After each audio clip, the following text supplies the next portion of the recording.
মহালয়া উপলক্ষে সারা দেশে মণ্ডপ মন্দিরে চলছে নানা আয়োজন। সকাল থেকে বিভিন্ন মণ্ডপে ধূপ, ধুনা, চণ্ডীপাঠ ও শঙ্খ বাজিয়ে দেবী দুর্গাকে আহ্বান করা হয়েছে।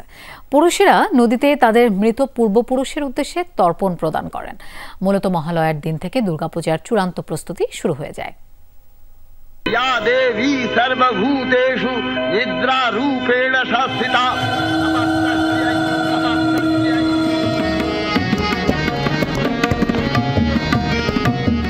সূর্য কেবল পূব আকাশে নিজের উপস্থিতি জানান দিচ্ছে। শিউলি ঝরা সেই প্রভাতেই শোনা যায় শঙ্খধ্বনি আর ঢাক কাসরের সুর। শুরু হয় দেবী বন্দনার মহোৎসব। চণ্ডীপাঠের মধ্য দিয়ে দেবী দুর্গার আবাহনী মহালয়া হিসেবে পরিচিত। এই চণ্ডীতেই রয়েছে দেবী দুর্গার সৃষ্টির বর্ণনা এবং দেবীর প্রশস্তি। শাস্ত্রমতে মহালয়া হচ্ছে একটি অমাবস্যা তিথি। এ তিথিতে সাধারণত পিতৃপুরুষের শ্রাদ্ধ তর্পণ করা হয়। ভক্তদের বিশ্বাস, আজকের দিনে দশভুজা দেবী শক্তিরূপে মণ্ডপে মণ্ডপে অধিষ্ঠান নেবেন। প্রত্যেক ভক্তগণ আসেন তাদের পিতামাতার উদ্দেশ্যে, যারা প্রয়াত হয়েছেন, আত্মীয় স্বজন, বন্ধু পরিজন সকলের উদ্দেশ্যেই তিল তর্পণ করে থাকেন। মায়ের আরাধনা, ভজন কীর্তন এগুলো করার মাধ্যমে আমরা আজকের অনুষ্ঠানটাকে সাজিয়েছি।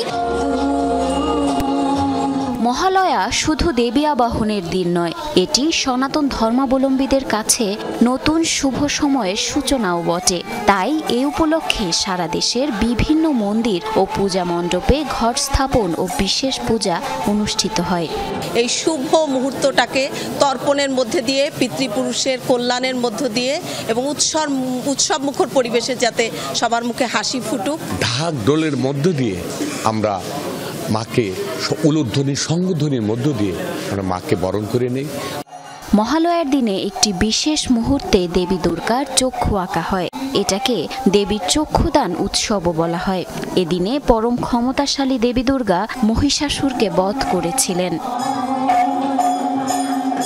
আশ্বিন মাসের কৃষ্ণপক্ষ এবং শুক্লপক্ষ এ দুইয়ের সন্ধিক্ষণ হচ্ছে মহালয়া। আজকে দেবী কৈলাস থেকে মর্তে বাপের বাড়িতে প্রবেশ করবেন। সেই থেকে 15 দিন উনি মর্তে থাকবেন এবং তার ভক্তদের আশীর্বাদ করবেন। প্রতি বছর শরৎকালে কৈলাস পর্বত থেকে দুর্গার আগমনকে কেন্দ্র করে বাংলার গ্রাম থেকে শহর সবখানেই ভক্তদের মধ্যে সৃষ্টি হয় আনন্দ উল্লাসের পরিবেশ। জারিন অর্নি, যমুনা নিউজ।